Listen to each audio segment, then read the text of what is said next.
Okay, so we are officially back out of executive session. So on item number E, we want to have a vote on authorizing the administrator to settle without admission of liability in the case of Chantel Session.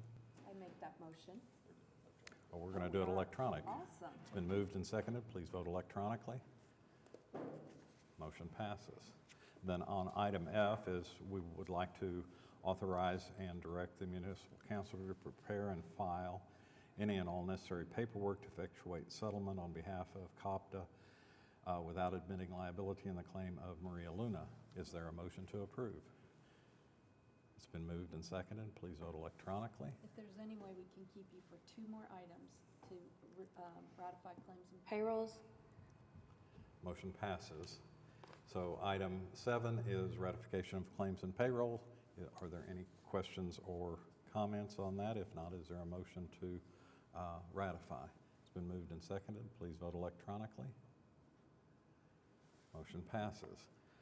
Item 8 is to receive our financial reports, and yeah, we will go ahead and go over it, but let's go ahead and receive our financial reports for the month ending August 31st. It's been moved and seconded. And I lied, one more thing, receive program reports. Motion passes. It was a bait and switch. Now we need a motion to receive our financial or our program reports. It's been moved and seconded. All in favor say aye or vote electronically. Motion passes. So we are going to officially lose our Councilman Trustee Cooper, I appreciate you so much. quorum at this point, but we will continue to hear our financial reports. Suzanne? Exciting. It's like watching a video game or something like that. So I don't think I've seen that before. So welcome to fiscal year 25 financials. I haven't been up here in a few months, so I'm going to keep it pretty brief, pretty high level. I've got a presentation for you. This is something new. I was just kind of thinking about how I might be able to present it a little bit easier to follow than having to search through dozens of lines of information. So I've put it on the screen, but you also still have the report in your packet if you want to look at the detailed information. And so I just want to also comment on the financial report that with the conversion to a new financial software system, we're still working through some nuances, I'll call them. So some of the information on this report is still preliminary. And we also have not closed out our fiscal year 24, so there might be also some changes once the books get closed on FY 24. So I'm going to keep it pretty high level and give you a general sense of where we're at. We're just 2 months into the year, so not a lot of material things to report out today. But just wanted to make those opening remarks about the information in the packet. So transportation operations, page 2, our revenues are exceeding our expenditures by $1,561,000. Our total year-to-date revenues are $7.5 million. So we're ahead of budget on our revenue collections by 12%. And our expenditures are $6 million, and we're under budget by 6%. So on this slide, I have a couple of yellow highlighted lines. I think I will need to make that yellow a little darker in the future. It doesn't show up very well on the screen, but I'm going to talk to you about fair media sales and also miscellaneous revenue. So those are underneath the revenue section of your report. So you'll notice that the fair media sales, the budget for year to date is $168,000, and we've actually collected $353,000. So I thought I'd explain that very large variance. Of course, it's a positive variance. So in July, we had our half-price sale, and when we're comparing to prior year, you'll notice that we're quite above where we were prior year with our revenue in this line. Last year, we did not have our half-price sale in July like we typically do because of construction at the transit center, so that was moved in further into the fiscal year. So that's why we are exceeding prior year by a significant amount, and then also our budget the original year-to-date budget doesn't include projections of that half-price sale, so we're ahead of revenue on that line item. And then I'll talk to you about miscellaneous revenue. There's a footnote on your report explaining it, but I thought I'd just call that out to you. You'll notice the year-to-date budget's $20,000, and we have $652,000 in that. So that's quite a variance. I don't know if I've seen a 3,129% variance on a report. So I wanted to explain that to you, and this boils down to some changes that the budget office made in how they manage the energy cap program. So We used to have that in our budget. They've taken that out, and essentially our base budget did not include that as part of our subsidy when that was the intent. And so they've made that whole for us by adding in $621,500. So this will be a variance throughout our whole year because our subsidy, their general fund subsidy, got a boost. So it's a great variance to have for us. So those are the two things I was going to highlight on revenues. If there's any other questions, though, on the revenues or expenses, I can speak to those before I move on. All right, so we'll move over to parking operations, which is page 4. So in parking, our revenues exceeded expenditures by $475,000. And our year-to-date revenues are sitting at about $1 million, which is a little under budget, 2%, nothing major. And then our year-to-date expenditures are $553,000, exceeding our budget by 1%. So I mentioned to you some nuances in our system that we're still working through. That would be a large contributor to why those variances exist. I'll talk to you a little bit about a couple of lines on the whoops, I guess I hid that slide on accident. So I had a slide for you highlighting rows. The rows I want to talk to you about in the parking report, so again, this is in page 4 of your report. The monthly contracts line item, you'll see that our original budget year-to-date where we thought we'd be is $477,000. We're actually at $450,000. But you'll notice also last year, prior year-to-date, was at $500,000. There's two things happening here. Number one is, again, the financial system. There's some differences in how accounting is recording the revenue. So I won't get into all those weeds with you, but essentially we're still kind of cleaning up the process of how revenue is recorded based on an invoice date versus when it's actually collected. So it's just understating some of our revenue there. And then also it comes down to collections. People are sometimes not timely in paying those invoices, and so no cause for concern though on that line item. We have not lost any contracts with any of our monthly riders, or parkers, so we don't have any cause for concern on that line. And then events and transient parking, the row right below it under revenues, the budget is $527,000. Our actuals are $473,000, so we do show a negative variance of $55,000, about 10% under budget.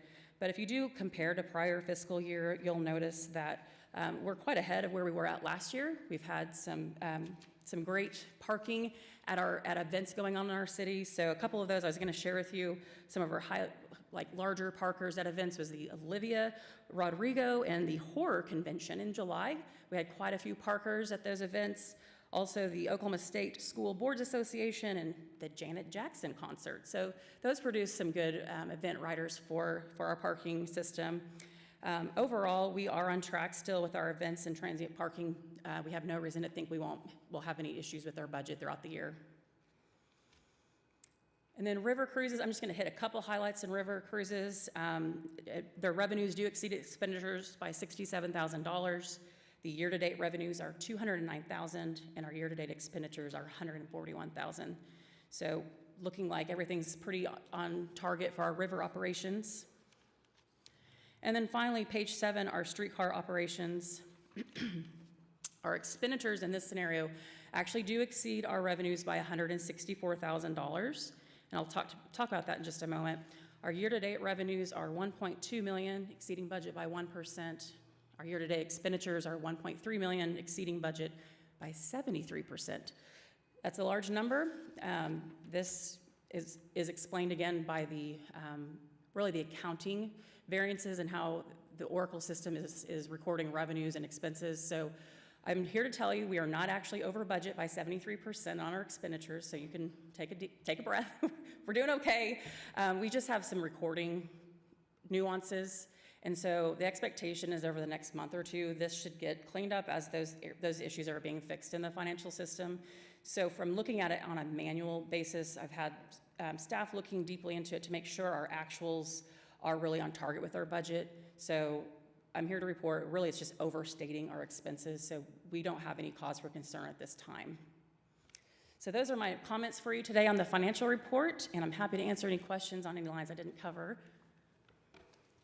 Are there any questions or comments for Suzanne? All right, thank you. Thank you. That was good. Okay, we're moving on to back to program reports, and we have a second one that we covered the mobility management, and now we're moving to parking services report. Corey? You continue to save the boring for the last. You're consistent. Good morning, everyone.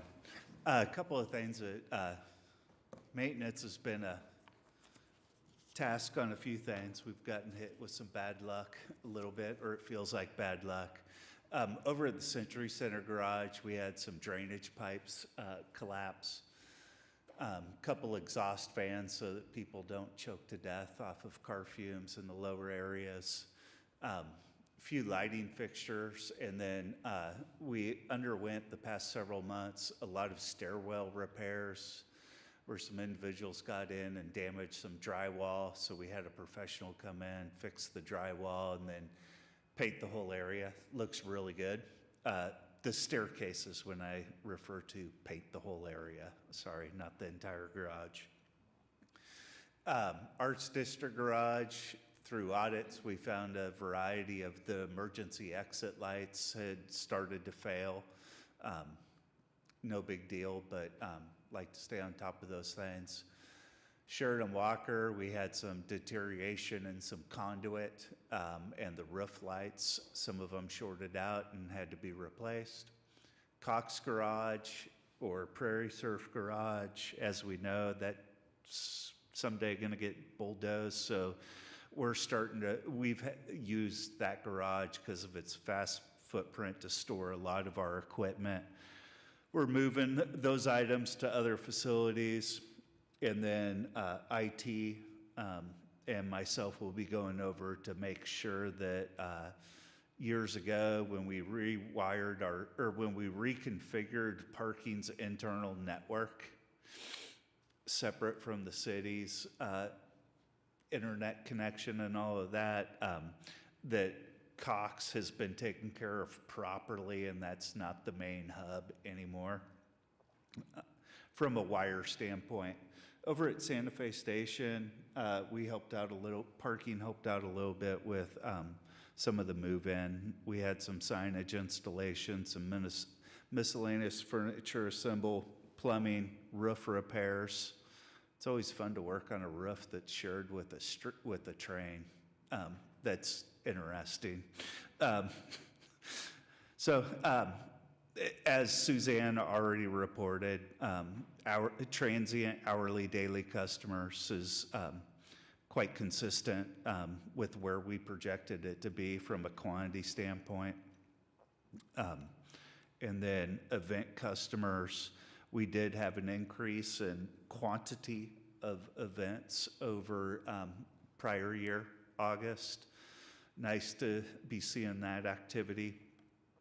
And then contract parkers is, we're seeing a little bit of ads here and there, ones, twos, no major account ads, but it's nice to see that steady growth. With that, the parking report is done unless you have questions. Are there any questions or comments? I'll just plug in my two that we've already talked about. One is on the Arts District garage, the east elevator repair is requiring a major part repair that they're having to fabricate. And you said it would be another 2 months before it. I'm sorry, sir. A couple more weeks. Weeks, okay. Couple more weeks. Well, it's been over a month. It's been a huge lead time. We were told like 16, 18 weeks. Yeah. So, We were on it within a day or two, within a day. yeah. Well, that's good. We're getting it repaired, and I'm sorry it's taking so long. The other one is the Sheridan Walker art on the outside is flaking off, and we've had discussions about this, and the artist who did that mural on the outside of the Sheridan Walker garage is moved out of the country. You've tried to locate them, and they're not available to come in and do any repair work. So you're moving forward with the possibility that we will replace that art with other art in another mural possibly in the future. Correct. Heather's helping us schedule a parking committee for that in the coming weeks. So that'll be one of the items discussed is the mural. Okay. Sounds good. Thank you.